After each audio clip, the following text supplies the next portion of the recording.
I don't really have a script for this one, but just kind of something happened along the way kind of thing. We have a young lady here who wrote a book. It's called Amber's Way. I don't know if you've seen the little poster that we had on the table. The author is here, Gloria Galloway, and I did ask her to come and say a few words to kind of explain the book a little bit, where it came from, the thought process, and all the information, because it does pertain to neuroblastoma. So here's our author of Amber's Way, which can be purchased on Amazon, our author, Gloria Galloway.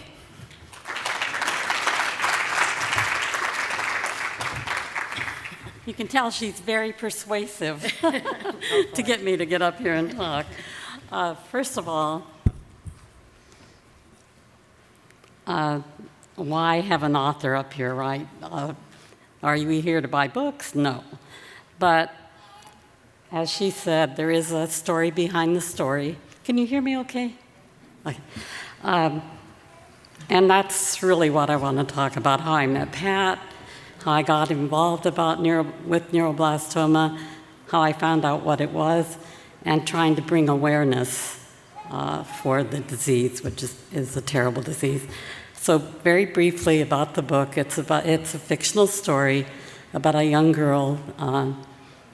It begins with her parents' storybook romance, goes to her birth, her diagnosis at age 4, remission, and then it's relapse at age 13. The inspiration for the story actually came from growing up in Sacramento, and I was speaking to my son-in-law's father, who also grew up in an unincorporated section of the city. And one day a baby deer showed up, just like a lost puppy. She would knock on the door with her hoof to be let in. She slept with the children. And she raced alongside them when they rode their bikes, and eventually she did return to the wild. So I immediately knew I wanted to do that kind of story. And Amber actually has a deer show up for her, and she names her Jane Doe. But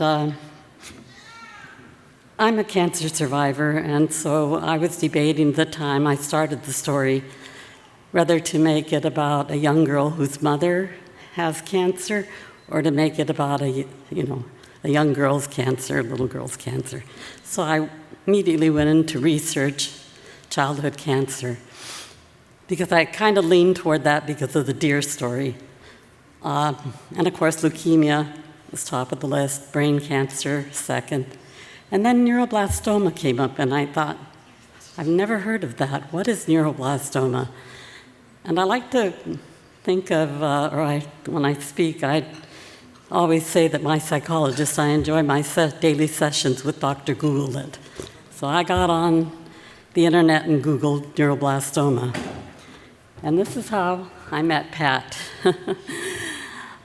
Came across the Children's Neuroblastoma Cancer Foundation in Bloomingdale, Illinois, of all things. And I thought, I'm going to call that number that's on there and maybe talk to a receptionist and get some brochures about the disease.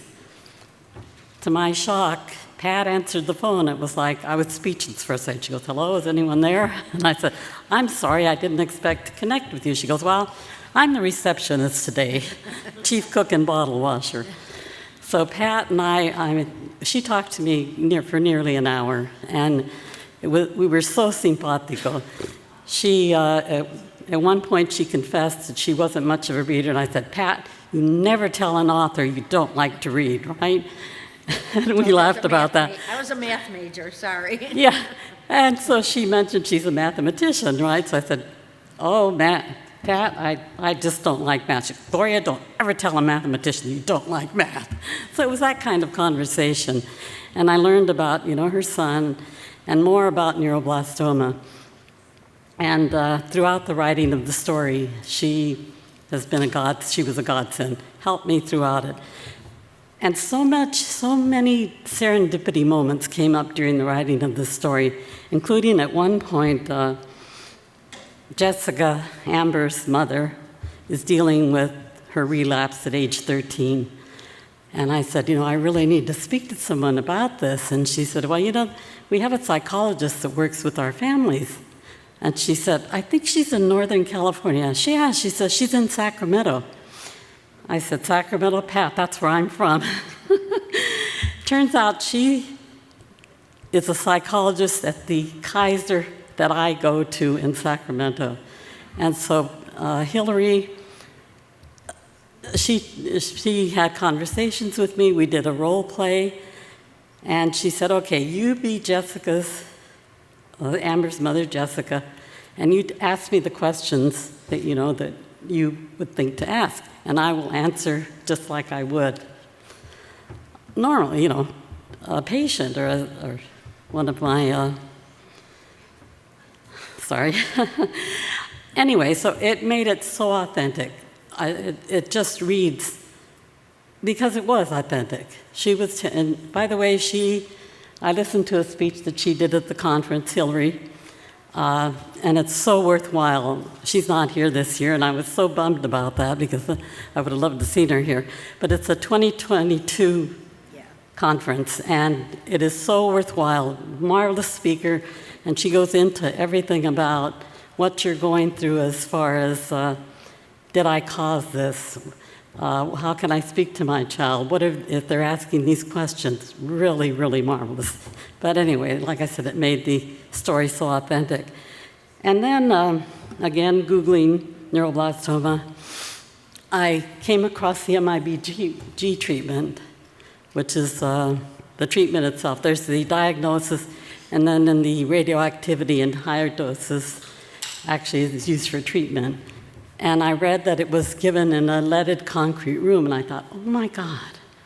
And that it does not affect any cells, healthy cells, only the neuroblastoma cells. So I thought, I've got to look this up. So I did look it up, not realizing that the doctor at Columbus, Children's Nationwide in Columbus, Ohio, that he was in charge of the MIG treatment there program.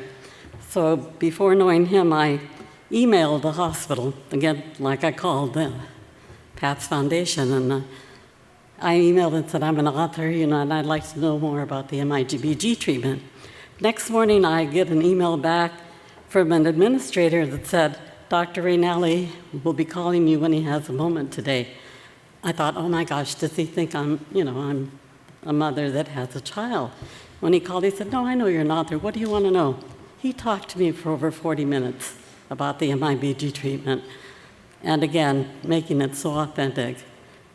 And so all of this and learning about the children and more about the disease, I wanted to bring awareness. And that's what I'm hoping my book does.